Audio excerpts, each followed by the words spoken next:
এই গরমে রান্নাঘরে রাতের খাবারটি কি করব ভেবে পাই না, আর বাড়ির লোককে জিজ্ঞাসা করলেও তার উত্তরও পাই না।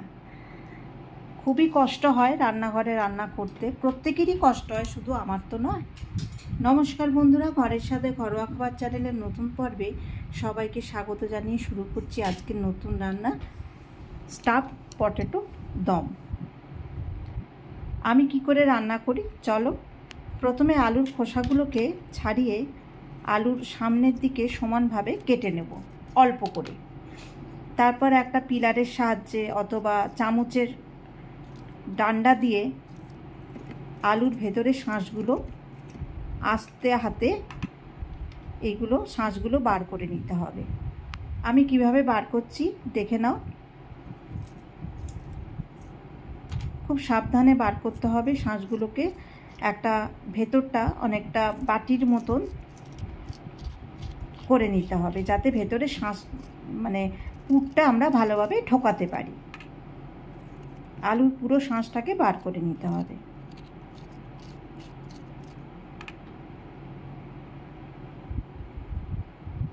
এইভাবে আমি বার করে নিলাম। তারপরে বার করে ছাঁকা তেলে আলুগুলোকে ভালো করে ভেজে নিতে হবে।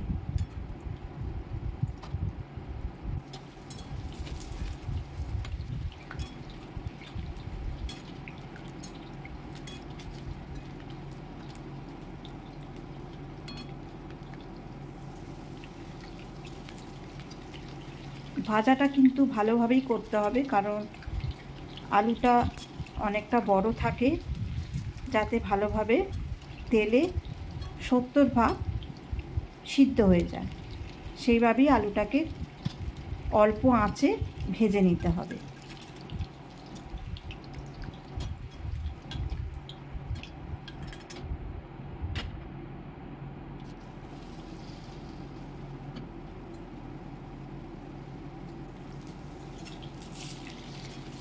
সত্যি কথা বন্ধুরা, রান্নাঘরে যারা রান্না করে বা ভিডিও করে একমাত্র তারাই জানে যে রান্নাটা করতে কতটা কষ্ট হয় এই গরমে।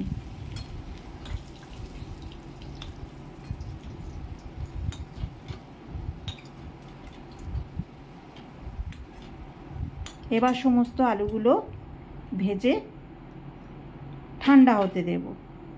এদিকে একটা পুর তৈরি করে নিই। স্টাফিংয়ের জন্য পুরের দরকার হবে, সেই পুরটা তৈরি করে নিয়ে এখানে আমি ছানা দিয়ে করব। তোমরা পনির দিয়েও করতে পারো, আবার ছানা দিয়েও করতে পারো। আমি এখানে 200 গ্রাম ছানা নিয়েছি।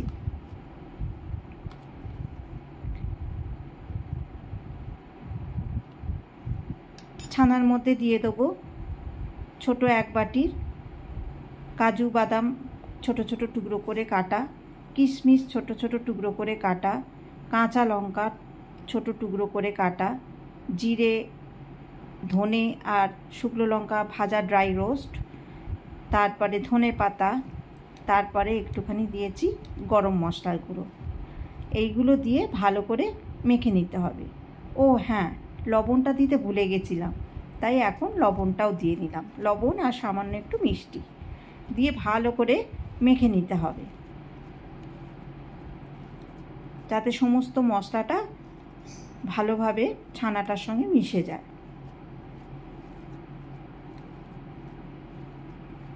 এটা পুরোটাই নিরামিষ তৈরি করছি। এইবার ওই ভাজা আলুটার মধ্যে এই পুরটা ঢুকিয়ে দেবো, ছানার পুরটা ভালো করে চেপে চেপে পুরটাকে ঢুকিয়ে দিতে হবে। সুন্দরভাবে পুরটাকে ঢুকিয়ে দিতে হবে। এইভাবে একে একে সমস্ত আলুর পুর আমি ঢুকিয়ে নিলাম।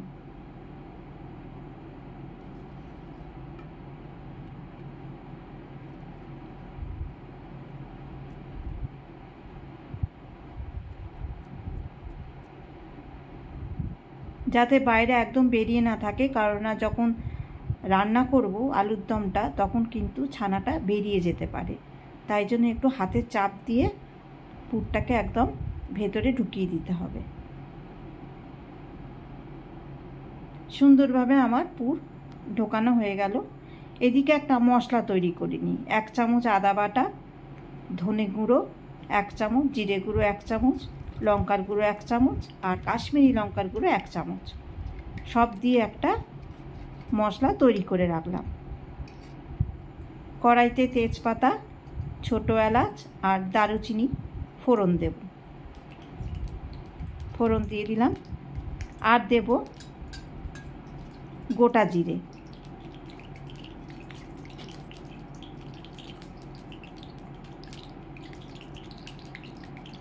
ওই ভাজা তেলের মধ্যেই কিন্তু আমি এই রান্নাটা করব। আলুগুলো যে ভেজেছিলাম যে তেলে, ওই তেলেই রান্নাটা করব। আর দিয়ে দিলাম গোটা শুকনো লঙ্কা, ভেঙে দিয়ে দিলাম। ফোড়ন থেকে সুন্দর গন্ধ বের হলে তৈরি করে রাখা মশলাটা এবার ওই তেলে দিয়ে দেবো।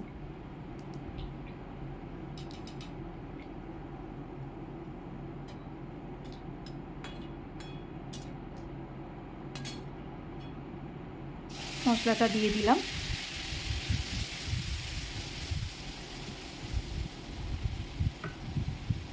তারপরে দিয়ে দেব টমেটো।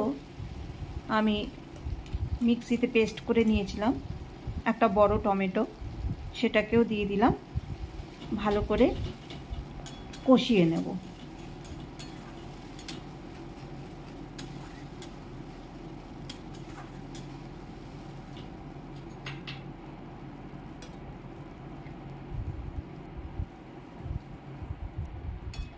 মশলার বাটি ধোয়া জলটা এতে দিয়ে দিলাম। এবার মশলাটাকে ভালো করে কষতে হবে সময় নিয়ে। সামান্য লবণ দিয়ে দেবো, একটু চিনিও দিয়ে দেবো।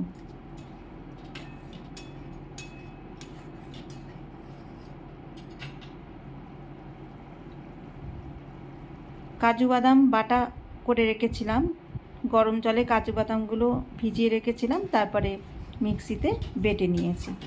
কাজু বাদাম বাটা দিয়ে দিলাম। কাজু বাদাম বাটার মিক্সিটা জল দিয়ে সেই জলটা দিয়ে দিলাম। এবার ভালো করে কষতে হবে, কারণ কাজু বাদাম বাটা যেহেতু দেওয়া, তলাটা ধরে যেতে পারে, ওই জন্য সমানে নেড়ে যেতে হবে। এবার দিয়ে দেবো পরিমাণ মতন জল। আলুগুলো সিদ্ধ হতে হবে।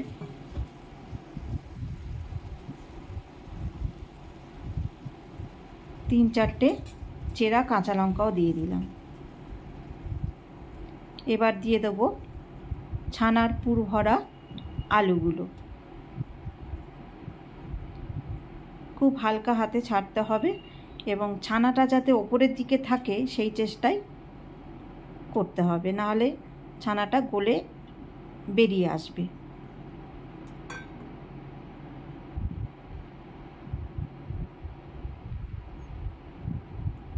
যতটা পারবো আলুটা সোজা করে রাখার চেষ্টা করব।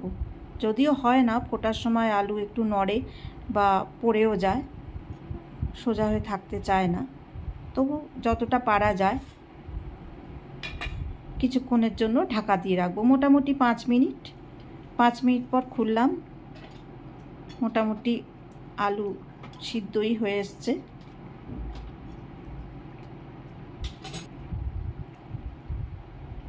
একটু গরম মশলার গুঁড়ো আর একটু ধনেপাতা কুচি ছড়িয়ে দিলাম। আবার কিছুক্ষণের জন্য ঢাকা দিয়ে রাখবো।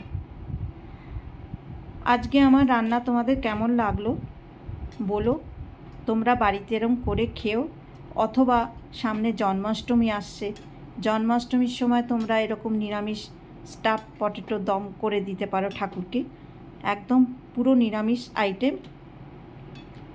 এটা রুটি, লুচি, পরোটা, রাইস দিয়েও খাওয়া যায়। নিরামিষ রাইস, পোলাও বা ফ্রাইড রাইস করলে স্টাফ পটেটো আলুর দম দিয়ে সুন্দরভাবে খাওয়া যায় এবং খুব ভালো রান্নাও হয় এটা। তাহলে রান্নাটা যদি তোমাদের খুব ভালো লেগে থাকে একটা লাইক করো, কমেন্ট করো। তোমাদের আরও কিছু যদি রান্না দেখতে ইচ্ছা করে আমাকে জানিও, চেষ্টা করব সেই রান্নাটা করে দেখাতে।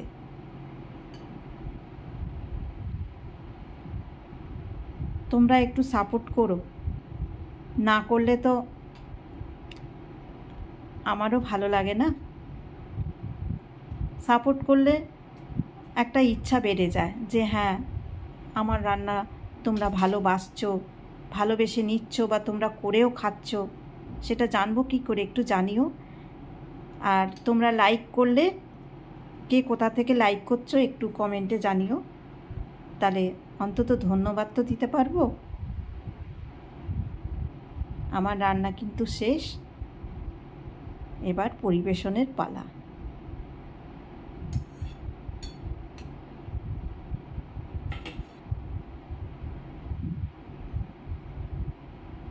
আমার ছানার পুর একটুও বেরোয়নি, সুন্দরভাবে হয়েছে এটা। তাহলে আবার নতুন রান্না নিয়ে তোমাদের কাছে আসবো। আজকের মতন টাটা।